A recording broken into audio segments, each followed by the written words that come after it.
우리 이제는 제가 바빠서요, 제가 정신이 없어서요 라는 말은 하지 말자고요. 프로페셔널하게. 구독과 좋아요는 사랑입니다. 사랑 주세요. 안녕하세요, 작가 서보경입니다. 우리가 새해를 맞이한 지 3개월 정도 지났잖아요. 이맘때쯤 되면 많은 분들이 저를 포함해서 연초에 계획했던 목표가 약간 흐지부지해지거든요. 그래서 오늘은 제가 여러분들의 초심을 다시 한번 꽉 잡아드리려고 합니다. 많은 분들이 자신의 계획을 실천하지 못하는 이유에 대해서 말씀을 하실 때 시간이 없어서, 너무 바빠서, 너무 정신없어서라는 얘기를 많이 하세요. 올해 운동하려고 했는데 너무 요즘 제가 바빠서요. 너무 정신없어서요. 저도 그런 얘기 많이 하거든요. 그런데 이 부분에 대해서 굉장히 멋있게 말씀해 주신 커리어 어머니 한 분 계세요. 이분의 일상을 보면 밥은 먹고 다니나? 잠은 잘 시간이 있나? 하는 생각이 들 정도로 하루 동안 너무 많은 일들을 해내거든요. 그래서 제가 이분한테 매일 이렇게 너무나 많은 일을 처리하다 보면 굉장히 정신없지 않냐고 여쭤본 적이 있어요. 그런데 이분이 의외의 말씀을 하시더라고요. 저는요, 정신없다는 말을 싫어해요 라고 하시는 거예요. 왜냐하면 정신없다라는 말 안에는 내가 이 상황을 컨트롤하는 게 아니라 내가 끌려가는 느낌이 있다는 거예요. 그래서 내가 이 일을 리드하는 게 아니라 허우적거리는 것 같아서 그 말을 안 쓴다고 하시더라고요. 이 얘기를 듣고 나니까 제가 되게 부끄러워지더라고요. 요즘 너무 정신없어서 라는 말을 많이 했었거든요. 그러니까 제가 요즘 너무 정신이 없어서요 라는 말은 이꼴 나 요즘 아주 허우적거리고 있어. 똑부러지지 못하고 있어. 내가 요즘 이렇게 많은 일을 놓치고 있어. 프로페셔널하지 못해. 일을 확실하게 처리하고 있지 않아. 등의 의미가 포함되어 있다는 거예요. 잘 생각해보면 정신이 없어서 뒤에는 항상 뭐가 와요? 우리가 실수한 거, 놓치는 거, 누락된 것들이 계속 붙는다는 거예요. 정신이 없어서 놓쳤네요. 정신이 없어서 누락했네요. 정신이 없어서 잃어버렸네요.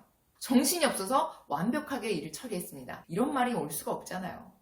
그리고 정신이 없다는 사람 치고 기록을 제대로 해놓는 사람도 없어요. 그러니까 계속 정신이 없는 거예요. 정신이 없어서 기록을 안 하고 기록을 안 하니까 놓치는 게 생기고 놓치는 게 생기니까 또 정신이 없어서라는 핑계를 갖다 대는 거죠.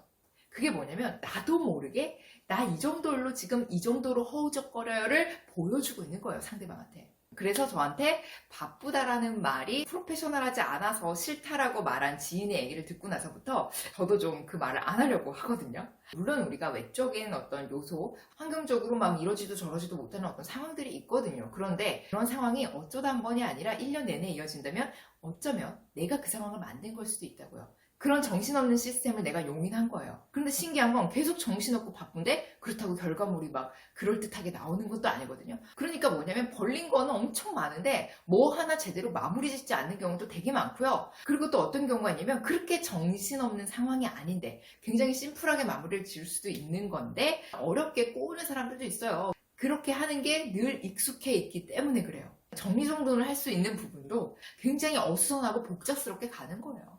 여러분 연초에 세운 계획들이 있잖아요. 지금 잘 생각해보세요. 왜 놓치고 있는 건지, 내가 바빠서 못하는 건지, 아니면 매일 허우적거리고 상황에 끌려다니느라 정말 해야 될 걸 놓치고 있지는 않은지, 놓치고 있는 관계는 없는지, 리스크 관리를 못하고 있지는 않은지를 들여다보자고요. 매일매일 바쁘고 정신없이 살다 보면 반드시 놓치는 게 생길 수밖에 없죠. 여러분, 세상에 바빠서 못하는 일은 그렇게 많지 않습니다.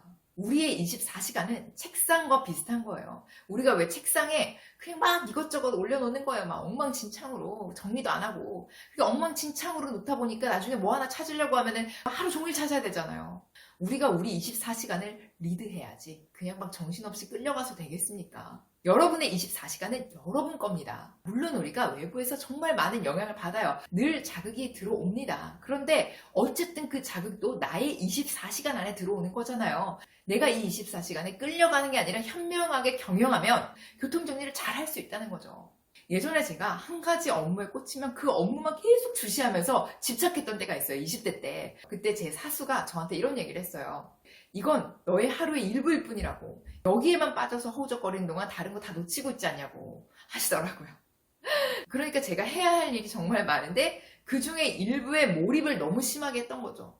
그러다 보니까 나머지 판이 엉망진창이 된 거예요. 24시간이라는 이 틀의 일부일 뿐이거든요. 그걸 생각하셔야 된다는 거예요. 그리고 이런 일들은 보통 마음의 여유가 없을 때 훨씬 두드러집니다. 마음의 여유가 없을 때 정신없다는 말을 많이 하게 되죠. 그래서 일주일에 한 번이라도 이렇게 가지치기를 좀 하면서 내가 이번 주에 놓친 게 뭔지, 바쁘다고 소홀히 한 게 어떤 게 있는지 이렇게 한 번씩 정리를 하는 시간이 필요한 것 같습니다. 우리 이제는 제가 바빠서요, 제가 정신이 없어서요 라는 말은 하지 말자고요. 프로페셔널하게. 시간에 끌려가지 마시고 그 시간을 아주 합리적이고 알차게 끌어가시길 바랍니다.